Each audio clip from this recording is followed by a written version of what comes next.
Next, Assemblymember John Harabedian.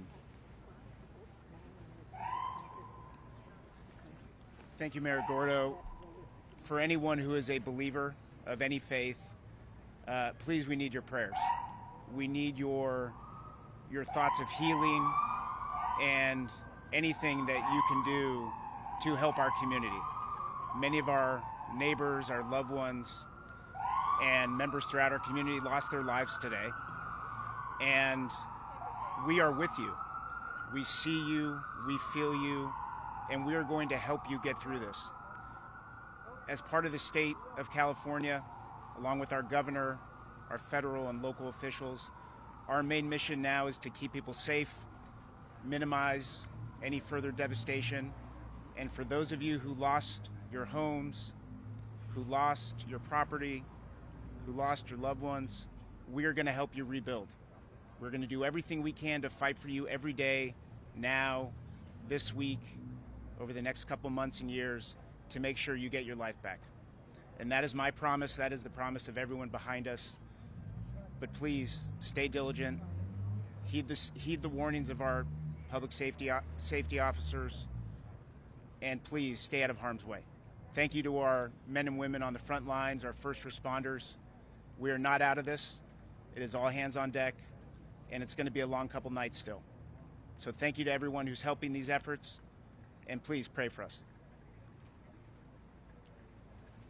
Next, Superintendent of the Pasadena Unified School District, Dr. Blanco.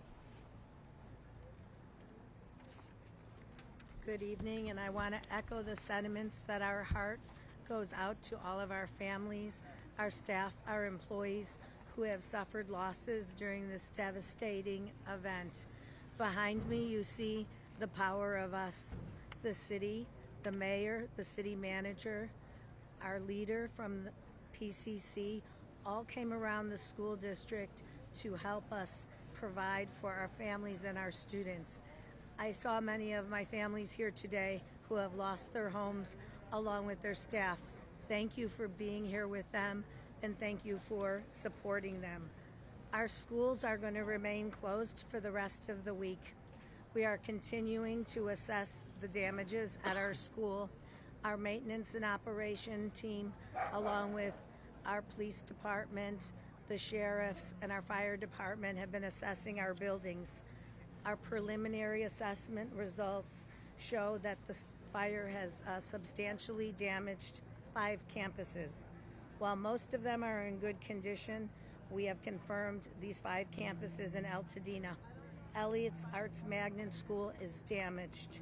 Franklin Elementary, which was closed in 2020, has damage of about 80%. 3 campuses that house other schools have sustained damages: Edison, Loma Alta, and Noyes. Please note this information is preliminary. The fire is not contained, and some of our schools still remain in the path of the fire. We're working together with our city partners to do everything we can to preserve our schools. Our next steps are recovery. We're planning for recovery as we respond to the emergency, as we know our families are dependent on us. Public education is the bedrock of democracy. We learned that in COVID, and we will be here to help our families and our staff get through what is happening in our city. Thank you. We're deeply grateful for everything that you all have done to help and support us. Next, President of Pasadena City College, Dr. Jose Gomez. Hi, I'm Jose A. Gomez, Jose A. Gomez, Gomez. Over the last 24 hours, our hearts have been broken by what has transpired. We have lost our peace. Although Pasadena City College has sustained minor damage, our hearts and our prayers and our thoughts are with our greater community. We are so grateful at Pasadena City College for the incredible leadership that the city of Pasadena and all of our legislators and all of our elected officials have provided not just to our college, but also to our community. The campus will be closed and we will not be having classes until next Monday. We will resume regular schedule and classes on Monday, if possible. Of course, it's a very fluid situation. But more importantly than that, we have activated much of our campus community in support of our partners and our greater Pasadena San Gabriel Valley family. Our emergency management response team has been deployed here to the convention center to help the city. We have our nursing staff who will be arriving soon to help our City Department of Public Health, and in partnership with our superintendent of Pasadena Unified School District, Dr. Elizabeth Blanco, we are also serving meals to our PUSD families at Pasadena City College. We are here to help in any way possible, and we of course appreciate all of your support and all of your help. Pasadena and the San Gabriel Valley has been an amazing partner to PCC, and we are here to be an important and critical partner to the communities that we serve. Thank you. Next, from the Humane Society, Dia DeVernit. I'm Dia DeVernit, President and CEO of Pasadena Humane. We're a nonprofit animal welfare organization and shelter serving Pasadena and 10 surrounding areas, including Altadena, which has been very hard hit by this fire. And our hearts really go out to all the people who have lost their homes and their pets in this disaster. We recently just heard from one of our board members who lost her home with her 2 cats in it. I'm sure we're going to be hearing more stories like this in the coming hours and days, but our primary focus has been over the past 24 hours to assist people who have been safely evacuating with their pets and need a place for their pets to go. So we've taken in over 250 pets in the past 24 hours, and we have been working today to coordinate with shelters throughout the state to help take the animals that are already in our shelter to make room for more animals who are coming in. I want to really thank everyone who has offered assistance, including the shelters around the state and people who we see in our community who are rescuing neighbors' pets and bringing them to us. It really has been heartwarming to see even our staff members who have been evacuated and are losing their homes coming to the shelter to shelter with their pets and take care of other people's pets. It's going to take a real community effort to recover from this. We've had lots of inquiries from people wanting to help. We're taking names of those who would be interested in fostering animals as we get more animals in. Right now, our primary need is monetary donations so that we can provide emergency services to pets that have been impacted by the fires. We are also providing food and other pet supplies if anyone is in need. And we really encourage you, if you are evacuating, please make sure your pet has identification. Take pet supplies with you. And if possible, please try to stay with family or friends who can accommodate you and your pet, as the shelters are really becoming quite stressed in this situation. I want to give a few concrete resources because they have been rapidly evolving. For those in the foothill areas who have horses in need of shelter, right now the Fairplex in Pomona is taking them, the Industry Hills Equestrian Center, and soon LA County will be opening the Antelope Valley Fairgrounds. We've heard that the LA Equestrian Center, where horses have been kept, is currently being evacuated. We have recently started to see the first injured animals coming in. We've had a cat and some wildlife coming in If you do find injured wildlife, we'd like you to call our wildlife helpline at 626-344-1129.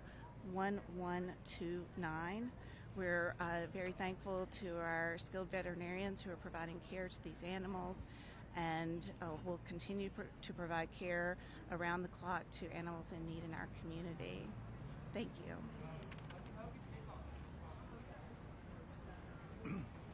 Next, because this is still an active fire with very little, if any, containment, I think it's important to hear from the fire chief.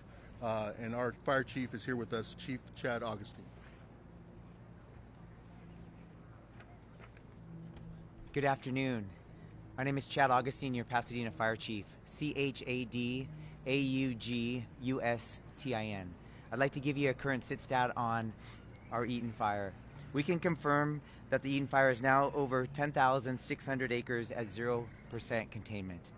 I'd be remiss, though, if I didn't highlight some of the heroic actions last night by your public safety, police, and fire, who literally saved lives, pulling people out from burning buildings, getting them out of streets and vehicles where they had no ways to evacuate.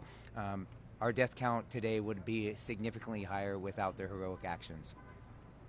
We currently have 60 strike teams requested and 750 firefighters working on this incident. We're in a unified command with multiple agencies to include law, LA County Fire, LA County Sheriff, and Angeles National Forest, along with Pasadena Fire. We have strike teams committed from all over the state and as far as Arizona coming to assist us. Multiple structures have been damaged or destroyed as this wind-driven fire had wind gusts of 70+ miles per hour. We had spotting of embers 2 to 3 miles ahead of the fire. I can confirm tonight that we have somewhere between 200 and 500 structures damaged or lost. We really need, as it becomes safe to do so, and we get a better handle on this fire, we need to come in and be able to survey the damage to get an exact total of number of structures that have been damaged or completely lost. We continue to be in red flag conditions, and we expect that to be through Thursday with variable and high wind speeds,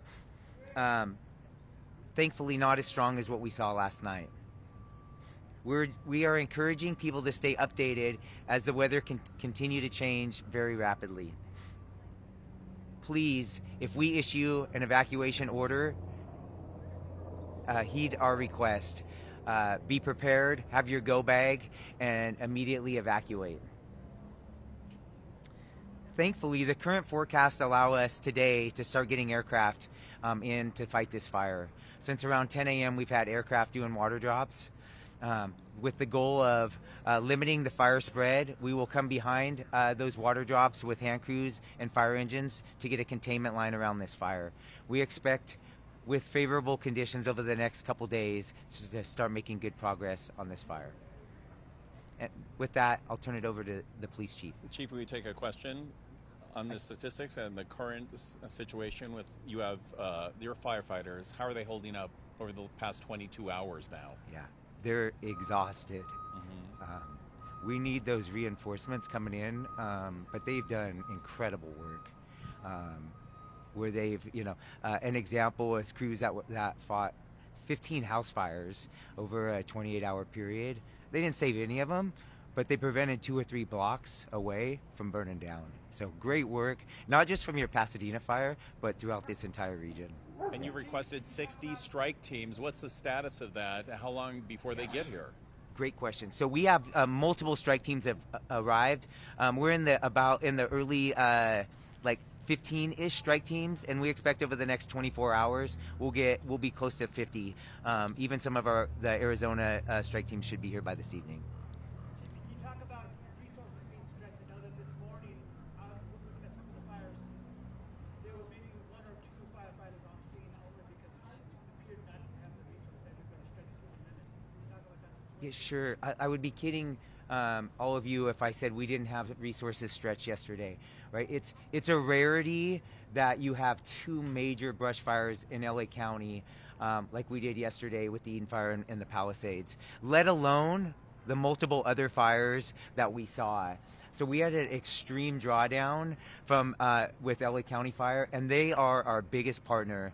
Even with their drawdown, they sent us a lot of resources last night, which was really helpful. It's unfortunate with the wind gusts that we had, up to 70-mile-an-hour winds, they had to ground their aircraft last night. But we really relied on all of LA County to bring us resources, and then with the mutual aid requests from up and down the state.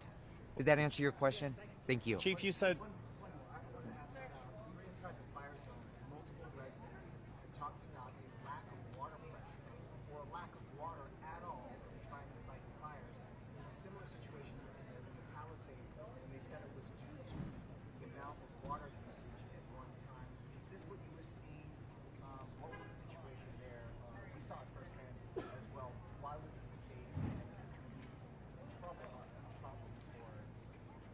Yeah, when you have multiple fires, multiple city blocks on fire, with, I'll throw a number out, 100 fire engines flowing water, we are gonna stretch our water system.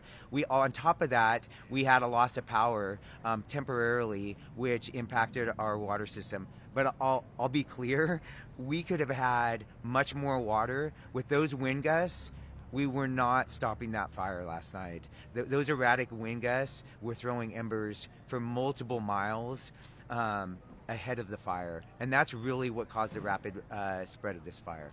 Chief, specific the fire start, the most specific, because it's a picture taken approximately 6:30 last night, like a transforming fire in around Canyon.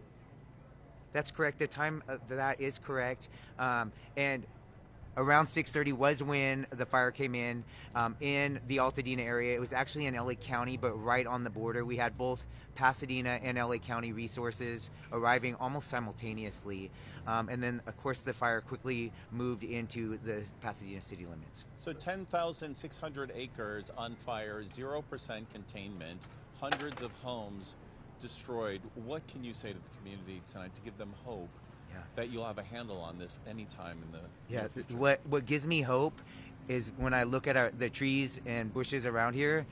Last night was incredible, right? It was like something that most of you have probably never seen. Tonight we have very mild wind conditions where we can get aircraft and a ton of additional resources getting their hands around this fire. That's what gives me confidence that we're going to get a handle on this fire. Before, why don't we bring the police chief up, and then then you can ask questions of both chiefs. Can we talk about the cause of the fire and if there are others? We know that there are several fires burning. Are any of these connected? Does it look like maybe arson? The cause, you're going to love my generic answer, but the cause is under investigation, right? We have multiple fire investigators as well as fire and arson investigators from LA County and local resources investigating that. We need to let them do their good work so that we can come up with an accurate cause and origin. We'll ask the chief to stay here for more questions, but in the meantime, because this also involves a public safety situation and neighborhoods that have been evacuated and homes, the message I want to reiterate is don't even think about it. Don't think about coming to loot any of these properties in Pasadena or Altadena, because the Pasadena Police Department, as well as the LA County Sheriff and resources from the state of California, will be out there patrolling and protecting these neighborhoods. With that, I'll turn it over to our police chief, Eugene Harris, to provide you more facts and details. My name is Gene Harris. I am the police chief for the city of Pasadena. Gene is Gene. Last name is Harris, Harris. Last night at the beginning of this incident, first responders from the city of Pasadena responded to the area of this event primarily on a safety mission. But when they got there, they rapidly found an escalating fire that was growing rapidly with the wind gusts, and it turned into a rescue evacuation scenario. Those first responders acted heroically by going in and either evacuating or rescuing numerous folks that are now housed in this building behind me. It was nothing short of heroic, and as they got there, it rapidly turned into that type of mission. So we had people from our police department, our fire department, certainly reached out into our Area C partners, local, state, and county folks that came to assist, and it took all night to get folks rescued or evacuated from their homes, and that effort was robust in that end. We also reached out beyond our county into other counties. We had some other agencies roll assets to us that could help us solve this problem, and they are still on scene at our command post as we speak. As you heard said, this is an active scenario from a law enforcement perspective. You've heard all of the fire circumstances and issues. I'm going to talk a little bit about what we in law enforcement are doing in this incident. As I said, it started out as a evacuation and rescue mission. It is now going to transition for law enforcement into a protection and community safety mission. And we will be staunch in protecting the community and protecting the homes of those folks who've had to be evacuated. We will have numerous folks in and around the area, upwards of 150 officers at any one time in and around the city handling all of our regular patrol efforts, but certainly focusing on making sure that the homes and the property around the burn area is secure. We will be staunch in that effort. If you have, and this is a message to the community, if you have a righteous reason to be there, declare that reason to law enforcement personnel and we'll assist you. If you don't have a righteous or legal reason to be there, expect to be challenged and we will deal with you accordingly. The idea here is we want to make sure that we protect the people in this community, we protect the sanctity of these people's homes, and we will do that without fail. As you heard the mayor say, don't come here if that is the mission, if that's what you plan to do. You will run into somebody in one of these uniforms, and we will take care of that situation. So ensure that we are going to be staunch and very stern about the way that we're conducting this protection mission. I want to end it by simply saying the first responders in this city are second to none. Those partners that responded to help us really stood up, and you've got some really good elements that came out here to support this community and make it safe. So we will have ongoing and sustained operations. There will not be any lessening of operational capability for emergency services. We might find that some of the regular services will be out.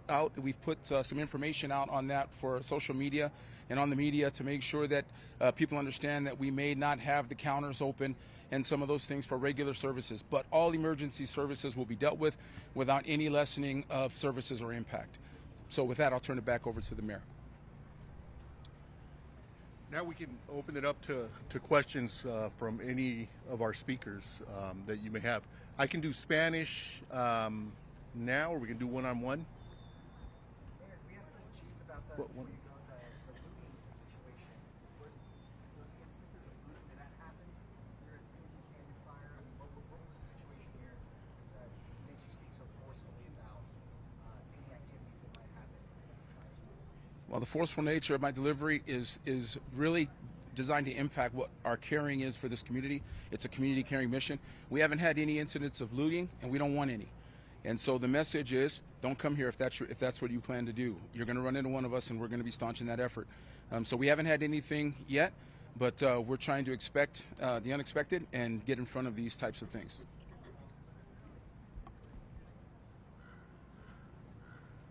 Any other questions for Chief Agustin? Chief, there were a number of significant spot fires that broke out not only in the hills but along Lake Avenue, for example. Several buildings caught fire at once. Do you anticipate any of that tomorrow? I do not. Right, we're still in a very active incident, right? And we have a dynamic fire that has 0% containment. But what caused a lot of last night's issues was the dynamic winds, wind gusts of 70 miles an hour, and very erratic winds. At 2 in the morning, they changed direction, heading westward, and we ended up having evacuations all the way to Glendale. So do I expect a risk of fire spread tomorrow? Yes. Do I expect erratic fire weather like we saw last night? No. Chief, can you elaborate on how far those embers were going and how much that contributed to the spread of the fire? We can confidently say those embers were spreading ember casts 2+ miles, right? And we were in red flag conditions, right? And just acknowledging that we're in red flag conditions in January, right, should make us all pause. And so the humidity was so low last night that a single spark could cause a fire. And then you add in the wind gusts. And when I was driving to the fire last night, there was fires, dozens of fires starting just from the embers that were being thrown blocks, and miles ahead of the fire. Chief, the owner of the Bunny Museum told us on our air on CBS KCAL 9 that the fire hydrant in front of his museum was dry and that firefighters couldn't get any water out of it. Are you sure that all the hydrants are working? Was that a water pressure problem? What are your thoughts on that? Yeah, I can't comment on that specific instance because I don't know the facts of that, but I can tell you that it's very common in a brush fire in a city when you have that big of a fire with that many resources that we're going to tax our water supply and our water system. Then if you have a loss of power, which may impact the pressure, it's going to make it even worse. So yes, all of that. We're going to struggle on water supply on a very, very large brush fire like we saw last night with multiple structures on fire. Do you feel that you got enough help, enough mutual aid quick enough? Did it arrive fast enough? Yeah. Could it have helped sooner? What was great, if there was a positive thing from yesterday, is we were preparing for a wind event for multiple days in advance of what happened last night. We were preparing for a wind event as well as possible brush fire, but you had augmented staffing all over the county, and which really benefited us because we were able to be nimble, send resources to Palisades Fire early in the day, and they were sending us resources by the evening time. That's the benefit of the mutual aid system in California, specifically LA County. Yes. As you're speaking right now on our air, we're showing live pictures of houses burned to the ground. Yes. These are images that you and everyone standing behind you has seen all day long. What do you say to homeowners that are watching this happen in real time? We grieve for them, right? We are incredibly sorry that they have a loss of, for many of them, everything they own, right? And it's tough as your fire chief. That's my responsibility. I also know that last night was unprecedented conditions where we did a lot of good work, but we were not able to save every residence or building that was out there. Mayor Gordo, on that same note, how surreal is it? Because you've been inside this convention center many times before for many other different events, but to see it being utilized in this way, more than 1,000 people are now using this. And looking forward, what are some of the biggest needs that you think in the days to come that will need here for the folks to evacuate? Well, first and foremost, it's very sad to see families dislodged, particularly families that have lost their home and, as the chief says, have lost everything. I think one of the biggest challenges is going to be to transition people who have lost their home into permanent housing. We have hundreds of homes that have been destroyed, and moving people into permanent long-term housing is definitely going to be a challenge, and it's going to be a challenge that we're going to engage the county, the state, and the federal government in. Has there been any contact information, a website or phone number set up for missing persons? So if a family member, if someone in the area was evacuated but family is out of state or out of county, how do you track down your loved one? Well, the standard 911 will be efficient enough to get us to the numbers that we need to get you. I would suggest that you make that call. To me, that stands to be an emergency, so let's do that. You can also contact our business line, and we can get you to the right people that can guide you in.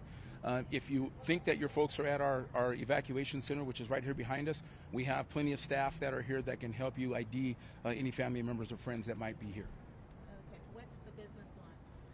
I don't know that off the top of my head, unfortunately, but we can get that on our website.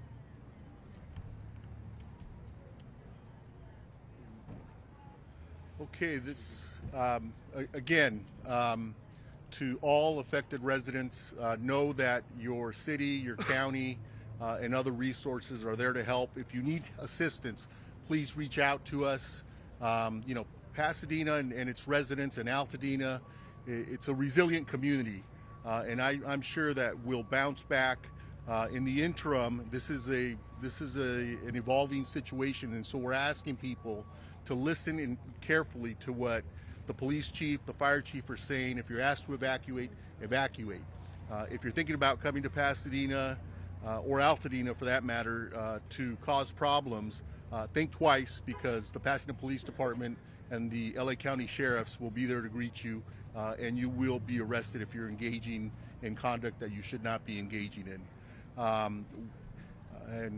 With that, that will complete our, unless there are other questions. Thank you.